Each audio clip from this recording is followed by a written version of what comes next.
Assalamualaikum warahmatullahi wabarakatuh. Alhamdulillah, alhamdulillahilladzi ja'alana minan nasihin wa afhamana min ulumil ulama'ir rasikhin. Wassalatu wassalam ala man nasakha dinahu adyana kafarat wa talihin wa ala alihi bitamassuki syari'ati salihin amma ba'd. Puji beserta syukur kehadirat ilahi Rabbi, salawat beserta salam semoga senantiasa tercurah limpahkan kehadirat alam Sayyidil Wujud Sayyidil Kaunin Sayyidina wa Nabina Muhammadin sallallahu alaihi wasallam. Yang saya hormati kepada sahibul majlis Ustazah Haja Sawana beserta keluarga yang sangat saya cintai. Yang saya hormati kepada guru kita bersama Ustaz Akmal. Saya baru tahu beliau ada namanya Fauzan. Subhanallah, luar biasa. Fauzan Akmal masih muda, orangnya cerdas, cinta sama ulama, seorang santri luar biasa. Ya, apalagi kita doakan mudah-mudahan beliau sekarang dalam mengembang ilmu. Insyaallah jika Allah izinkan, jika Allah ridhoi, beliau akan menjadi seorang sarjana. Amin. Nanti ilmunya akan diberikan kepada kita semua. Amin ya Allah ya Rabbal alamin. Beliau adalah salah satu seorang murid daripada guru saya, yaitu almarhum Kiai Haji Burhanuddin. Dulu ketika saya masih di pondok pesantren Nurul Habib di wilayah Cinangleng, Bojong Cingkol, beliau adalah salah seorang staf pengajarnya juga. Dulu beliau belum punya pesantren, pesantrennya pun belum sebesar sekarang. Beliau adalah ulama, satu-satunya ulama di daerah Depok yang mencintai zuriyahnya Sayyidina Muhammad sallallahu alaihi wasallam. Satu-satunya seorang ulama bangsa Ajami. Bahkan guru-guru beliau pun sampai kepada Al-Habib Zain bin Ibrahim bin Smith. Habib Zain bin Ibrahim bin Smith ini adalah salah seorang ulama, tokoh ulama besar di Madinah. Pada saat ini beliau masih hidup, masih berada. Dan bahkan Abuya Al-Habib Mahdi bin Hamzah Al-Segaf adalah salah seorang muridnya. Dan muridnya tersebut juga adalah salah seorang muridnya, yaitu Al-Habib Ali bin Hasan Baharun, guru daripada Abuya Al-Habib Mahdi bin Hamzah Al-Segaf. Sampai saat ini alhamdulillah kitabnya Fawaidul Mukhtarah pernah saya kaji bersama Abuya Al-Habib Mahdi bin Hamzah Al-Segaf. Mudah-mudahan malam hari ini sedikit keterangan dari kitab ini menjadikan wasilah rekan-rekan semua yang ada di sini sanadnya sampai kepada Sayyidina Muhammad sallallahu alaihi wasallam. Ini nyambung. Ya, Ustaz Akmal ini masih muda, nyambung, gurunya nyambung. Ya. Karena apa? Gurunya beliau mencintai zuriyahnya Sayyidina Muhammad sallallahu alaihi wasallam. Gurunya sama, pelajarannya sama, ya, nahwu sorobnya sama. Kenapa sih kita harus belajar nahwu sorob? Kenapa sih kita harus belajar tajwid? Kenapa sih kita harus belajar fikih? Karena itu adalah yang selalu mendampingi kehidupan kita nanti. Nahwu sorob yang tahu hanyalah seorang santri. Apa ilmu nahwu itu? Ilmu nahwu itu adalah ilmu yang mana meluruskan dari kalimat kepada kalimat, menyempurnakan daripada kalimat kepada kalimat. Tidak tahu yang namanya mubtada dan khobar kalau nggak ada di majelis ta'lim, kalau nggak ada di pondok pesantren. Buat apa sih Pak Ustaz? Mubtada sama khobar itu nggak ada dalam kehidupan kita. Pasti ada dalam satu kehidupan seorang ulama. Kalau nggak tahu mubtada khobar itu luar biasa. Ulama belajarnya di mana? Wallahu a'lam. Tapi kalau ulama yang dulunya dasar belajarnya tentang ilmu nahwu sorof, tahu tentang mutawi, tahu tentang iku, atau tahu tentang mubtada khobar, fi'il fa'il, itu adalah ulama yang selalu mengikuti kepada Sayyidina Muhammad sallallahu alaihi wasallam. Karena apa? Fi'il fa'il. Fi'il itu adalah yang merintah. Fa'il itu adalah orang yang diperintah. Kesempurnaan suatu perkara. Bahkan tadi beliau menyebutkan ada seorang ustaz yang mengatakan di dalam Al-Quran bahwa Nabi Muhammad itu sesat. Nauzubillah summa nauzubillah min dzalik. Mudah-mudahan ustaz tersebut diberikan maghfirah oleh Allah Subhanahu wa taala. Jangan sekali-kali kita menyepelekan Sayyidina Muhammad sallallahu alaihi wasallam. Karena apa? Satu-satunya manusia yang sangat mulia, satu-satunya manusia yang menjadi harapan kita, yang selama ini kita sering bersalawat, memuji Sayyidina Muhammad sallallahu alaihi wasallam, berzikir kepada Allah, bersalawat kepada Sayyidina Muhammad sallallahu alaihi wasallam. Ayo kita ikuti sifatnya. Kita ikut sifatnya. Kita ikutin ajarannya. Insya Allah kita nggak bakal belok. Kenapa kita selalu belok? Kenapa kita selalu meninggalkan sholat? Kenapa kita selalu meninggalkan Al-Quran? Kenapa kita nggak mencintai kepada Sayyidina Muhammad? Karena kita nggak pernah mengikuti ajarannya. Kalau kita mengikuti ajarannya, contoh, jangan jauh-jauh. Ini aja minum ajaran Sayyidina Muhammad, selalu minum mengucapkan Bismillah. Kalau kita enggak, main good, main minum. Sehingga yang ada yang masuk, air yang masuk ke dalam tubuh kita berbeda.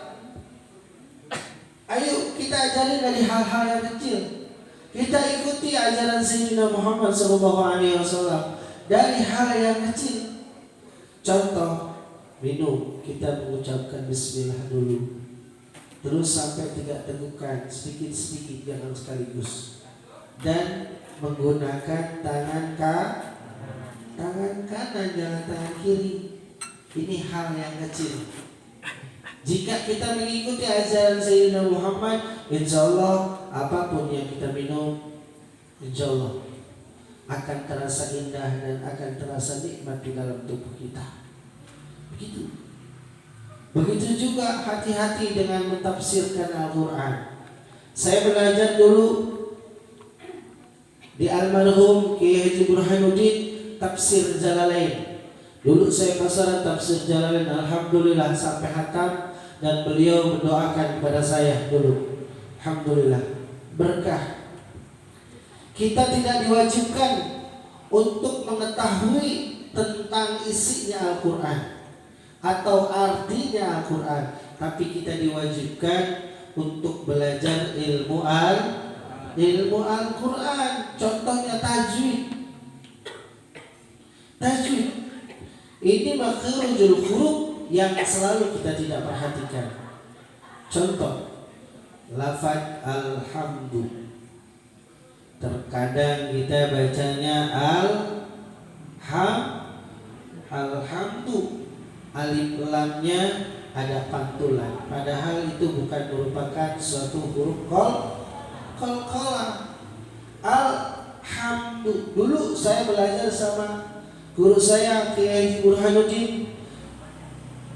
Alhamdu itu 3 minggu, bayangkan. Belajar makhraj tentang lafaz alhamdu 3 minggu baru kelar. Bayangin. Daud, coba tolong bacakan lafaz alhamdu. Selama 2 minggu itu gak kelar-kelar, masih belum benar. Subhanallah, ini luar biasa, guru yang sangat luar biasa. Lafaz alhamdu. Kadang-kadang di ulama yang sekarang ini subhanallah mengartikan Al-Quran dengan sengaja, dengan seenaknya. Hati-hati rekan-rekan semua. Kita tidak butuh artinya Al-Quran, tapi kita butuh ilmunya Al-Quran. Kita harus hati-hati baca Al-Quran. Bahkan rekan-rekan semua, kalau misalkan kita mengirim Fatihah sama orang tua kita yang sudah tidak ada, hati-hati tentang tajwidnya. Di dalam kitab Safinatun Nazah ada yang namanya tasdid Fatihah. Tasdid Fatihah jangan sampai kurang. Ya, jangan sampai kurang. Perhatikan tasdidnya Fatihah. Itu luar biasa. Ini Fatihah, belum lagi yang surat-surat yang lain. Kalau kita belajar asal-asalan atau saran gurunya yang kita tidak jelas, wallahu a'lam, kita akan bacanya asal-asalan. Dan kita juga mengartikannya dengan asal-asalan. Hati-hati. Tafsir, ya.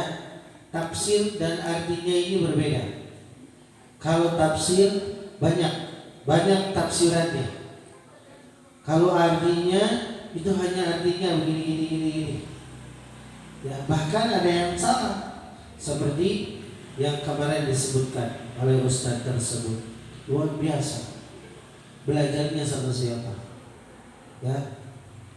Ayo rekan-rekan semua, kita perhatikan di zaman sekarang ini, jangan cuma kita semangat ngajinya, tapi kita harus semangat juga mengamalkannya.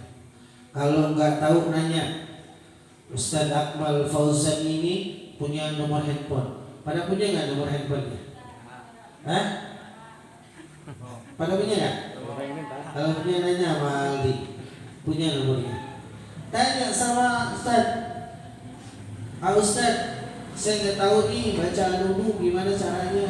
Saya kalau nanya di depan umum malu. Karena apa? Takut diketawain. Ustaz, saya belum bisa baca Fatihah, sedangkan saya ini rajin sholatnya, rajin ngajinya. Seandainya saya baca Fatihah buat orang tua saya yang sudah tidak ada, bagaimana Ustaz? Apakah menjadikan barokah? Apakah menjadikan siksa buat orang tua saya? Menjadikan siksa kalau kita baca nggak pakai ilmunya. Ini Fatihah. Lihat rekan-rekan semua. Di Fatihah ini ada tasdid yang nggak boleh kita tinggalin, yang harus wajib, harus ada. Nanti insya Allah akan disampaikan oleh beliau setiap minggunya tentang tasdidnya Fatihah. Di dalam kitab Safinah ada tasdid Fatihah, itu jangan sampai kita tinggalkan. Kadang-kadang saking cepat ingin buru-buru sholatnya, ya karena berdua ya. Tasdidnya sudah kita tinggalin. 2 lafaz, 2 kalimat, 2 tasdid yang kita tinggalkan. Padahal di situ ada tasdid. Iyyaka na'budu wa iyyaka nasta'in. Kalau bacanya dengan tartil, hanya kepada Allah lah kami meminta pertolongan dan hanya kepada Allah lah kami berlindung. Tapi sebaliknya, kalau tidak pakai tasdid, itu artinya beda. Hanya kepada matahari lah aku meminta pertolongan dan hanya kepada matahari lah aku berlindung. Ini hati-hati rekan-rekan semua. Ini tafsir yang menjelaskan. Ya, di dalam Al-Quran nggak ada di dalam Al-Quran. Ya, adanya di mana? Di ijma ulama. di ijma ulama, keterangan para ulama. Ayo rekan-rekan semua, ya, hidup kita ini hanya sementara. Kita ngontrak di dunia ini, kita ngontrak. Kalau orang ngontrak, misalkan orang ngontrak di punten, ya punten, bukan menyinggung orang yang ngontrak. Ini seumpama orang yang ngontrak. Orang yang ngontrak datang secara baik-baik, kemudian sudah ngontrak, itu temboknya dicoret-coret. Udah gitu gak mau ngurus kontrakannya, kemudian gak mau bayar. Kira-kira yang punya kontrakan marah apa enggak? Marah apa enggak? Marah. Begitu juga Allah Subhanahu wa ta'ala. Allah telah memberikan kehidupan kepada kita. Allah telah mempersilahkan kita memilih jalan yang baik, jalan yang jelek. Allah telah mempersilahkan. Allah telah mengajak kita kepada jalan yang baik menuju surganya Allah Subhanahu wa ta'ala. Dan Allah telah melarang perbuatan keji dan munkar. Itu sudah jelas. Jika kita melanggar daripada aturan Allah Subhanahu wa ta'ala, maka Allah akan benci kepada kita, dan Allah akan masukkan kita ke dalam neraka. Simple. Kita sudah pada dewasa nih, ya, tinggal pilih mana yang baik, mana yang buruk. Karena apa?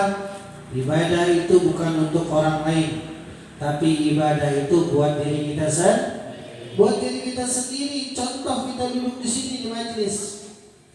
Duduk di majelis ini banyak keberkahan yang kita dapatkan. Kita duduk dari jam berapa dari sini? Jadi ada yang ngomong 7:30, ada yang ngomong 8:30, ada yang ngomong jam 9, ada juga yang 9:30. Semacam, ya. Nanti itu bagiannya ada. Ada yang dapat daging sapi, ada yang dapat daging ayam, ada yang dapat telur ayam. Ya, sama duduk di majelis ilmu. Karena apa? Yang dari awal mendapatkan nilai terbaik, ya, dari awal ini, masya Allah, dari jam 7:30, maka dari jam 7 rapi-rapi, beres-beres, luar biasa. Ya, duduk di majelis ilmu. Kemudian membaca zikir para ahli kubur, orang-orang tua kita, kebagian enggak pahalanya? Kebagian.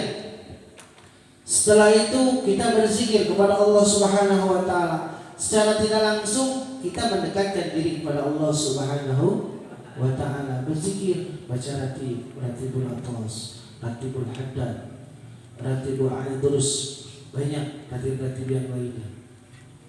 Kemudian kita membacakan salawat kepada Sayyidina Muhammad sallallahu alaihi wasallam. Ini luar biasa. Terakhir, ya, kita mendengarkan ilmu agama dari guru. Ini luar biasa. Karena apa? Yang namanya ngaji seperti ini adalah fardu kifayah. Apa sih fardu kifayah? Siapa yang tahu fardu kifayah? Fardu kifayah. Siapa yang tahu? Nih, fardu kifayah. Kalau misalkan satu kampung ini nih nggak ada yang belajar ilmu agama, atau nggak ada yang ngaji, nggak ada yang pesantren, maka yakin seluruh kampung ini semuanya berdosa.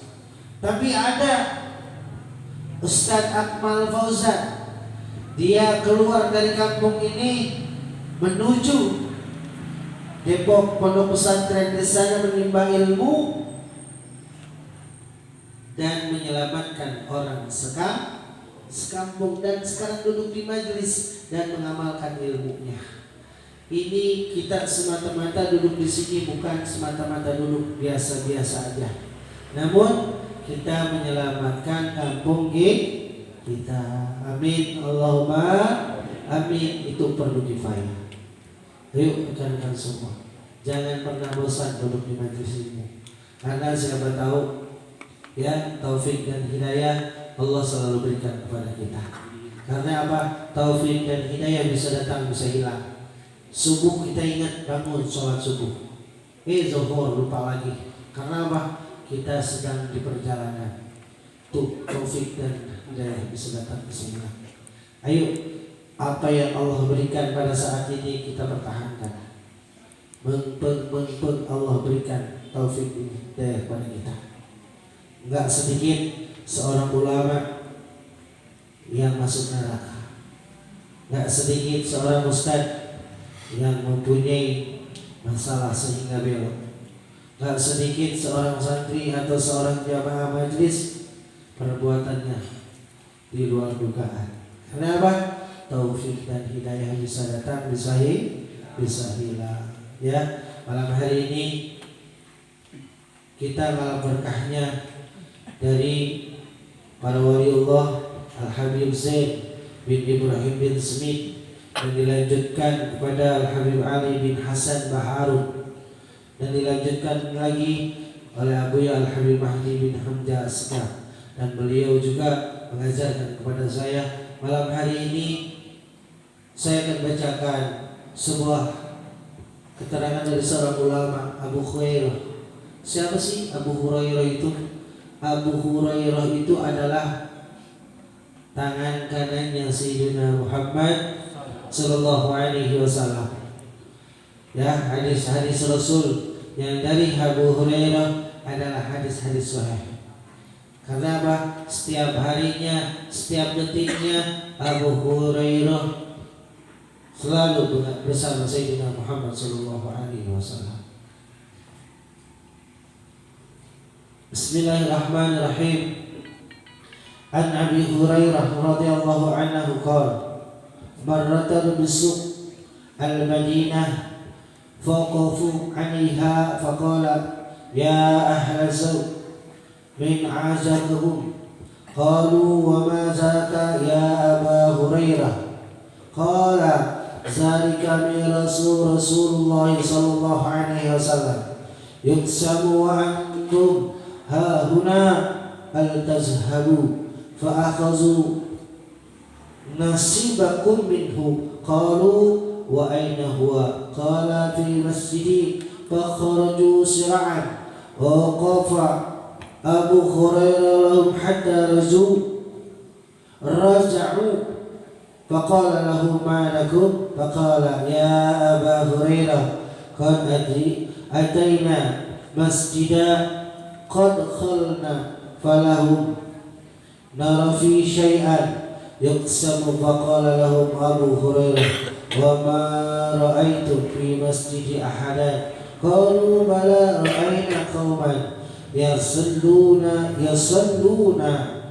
wa qauman yuqra'una Qur'an wa qauman yatazakkaruna halalan wa haram faqala lahum Abu Hurairah wa yahkum fadzalika mirasu Muhammadin sallallahu alaihi wasallam asara ila hadis Rasulullah sallallahu alaihi wasallam. Dari Abu Hurairah radhiyallahu taala anhu qala, Abu Hurairah ketika keluar dari masjid menuju kepada sebuah pasar, di tengah-tengah pasar Abu Hurairah mengumpulkan para petinggi-petinggi, para tokoh masyarakat yang ada di pasar tersebut, mengumumkan, wahai para petinggi-petinggi pasar, kumpul, semua kumpul. Abu Hurairah memanggil semua orang yang ada di pasar. Saya akan mengumumkan bahwa hari ini Rasulullah sallallahu alaihi wasallam di masjid akan membagi-bagikan warisan. Akhirnya orang yang ada di pasar tersebut, para tokoh-tokoh yang ada di pasar tersebut berbondong-bondong berangkat ke masjid tersebut. Namun apa yang dilihat di dalam masjid oleh para tokoh-tokoh tertentu, Di dalam masjid nggak ada apa-apa, nggak ada harta benda, bahkan emas perak pun tidak ada. Hanya ada 3 golongan orang, ada 4 golongan orang yang sedang duduk di setiap sudutnya. Wahai Abu Hurairah, berkata para ahli pasar, wahai Abu Hurairah, engkau berbohong kepada kami. Kata engkau tadi mengumumkan bahwa tadi di pasar Rasulullah SAW di masjid sedang memberikan warisannya. Kami datang ke sini tidak ada apa-apa, cuma ada 4 orang di setiap sudut. Subhanallah. Abu Hurairah langsung menjawab, itulah warisan dari Rasulullah SAW. Pertama, ra'ayna qauman yusalluna. Di pojok yang pertama dilihat sebuah kaum, ada sekumpulan orang yang sedang membacakan salawat kepada Sayyidina Muhammad sallallahu alaihi wasallam. Ini warisan Rasulullah sallallahu alaihi wasallam. Wa qauman yaqra'una al-Qur'an. Kemudian di sudut sebelah kiri Abu Hurairah mengatakan kaum tersebut sedang membacakan Al-Quran. Subhanallah. Kemudian waqaman yatazakkaruna. Ada di pojok sebelah kanan di belakang. Kaum tersebut sedang berkumpul dan berzikir kepada Allah Subhanahu wa taala. Wa qauman halalan wal haram. Ada satu kaum lagi di pojok sebelah kiri di belakang sedang membicarakan halal dan haram. Ini adalah warisan dari Sayyidina Muhammad sallallahu alaihi wasallam. Wa yahkum fadzalika mirasu Muhammad sallallahu alaihi wasallam. Semua ini adalah warisan dari Sayyidina Muhammad sallallahu alaihi wasallam. Yang pertama, orang yang sedang mengerjakan salawat atau orang yang sedang membacakan salawat kepada Sayyidina Muhammad sallallahu alaihi wasallam. Kemudian orang yang berzikir kepada Allah Subhanahu wa taala di dalam masjid tersebut. Ini adalah warisan daripada Sayyidina Muhammad sallallahu alaihi wasallam. Orang-orang yang mendapatkan warisan. Kemudian orang tersebut, kaum tersebut sedang membacakan Al-Quran, sedang belajar ilmu Al-Quran. Ini adalah warisan daripada Sayyidina Muhammad sallallahu alaihi wasallam. Yang keempat, warisan dari Sayyidina Muhammad sallallahu alaihi wasallam, kaum tersebut sedang mengucapkan, sedang membahas antara halal dan haram. Contoh halal dan haram itu apa Ustaz? Contoh, kita mendengarkan ilmu fikih yang diajarkan oleh guru-guru kita. Contoh tentang apa? Halal dan haram. Apa itu halal dan haram? Contoh perbuatan keji dan munkar kita sering lihat, ya. Para guru-guru kita menyampaikan ini jangan dilaksanakan karena ini haram, ini jangan dilaksanakan karena ini haram, ini jangan dikerjakan, ini jangan dikerjakan karena dilarang oleh Allah Subhanahu wa taala. Bahkan di situ menceritakan tentang ilmu fikih yang mana Allah telah mengharamkan bagi orang-orang yang dalam keadaan halangan, bagi orang-orang yang dalam keadaan mempunyai najis, bagi orang-orang yang dalam keadaan yang mempunyai hadas yang besar. Ini adanya di majlis. Ini adalah warisan dari Sayyidina Muhammad sallallahu alaihi wasallam yang diberikan kepada kaum-kaum tersebut. Kita sangat beruntung dari awal kita membacakan salawat, membacakan zikir, bahkan kita mendengarkan lantunan alam kalam suci ilahi. Tadi banyak ayat-ayat Al-Quran kita baca di dalam kitab Perhati Bulatos. Banyak kalam-kalam Al-Quran yang kita dengarkan dari guru-guru kita. Bahkan kita mendengarkan halal dan haram dari pelajaran-pelajaran guru-guru kita yang disampaikan. Mudah-mudahan malam hari ini kita mendapatkan keberkahan dari Allah Subhanahu wa taala dengan kita berkumpul di tempat ini, yang mana tempat ini Rawdatun min riyadil jannah. Amin. Ya Allah ya Rabbal alamin. Tempat ini adalah tempat di mana taman-tamannya surga ya Allah Subhanahu wa taala. Amin. Ya Allah ya Rabbal alamin. Mudah-mudahan kita semua selalu diberikan ketetapan taufik dan hidayah oleh Allah Subhanahu wa taala, diberikan keistiqomahan dalam mencari ilmunya Allah Subhanahu wa taala. Mungkin ini dapat yang saya sampaikan, kurang lebihnya mohon dibukakan pintu maaf yang sebesar-besarnya apabila kata-kata saya salah, itu suatu kebodohan daripada saya. Seandainya pun apa yang saya sampaikan ini benar, itu datangnya dari Allah Subhanahu wa taala. Billahi taufiq wal hidayah. Assalamualaikum warahmatullahi wabarakatuh.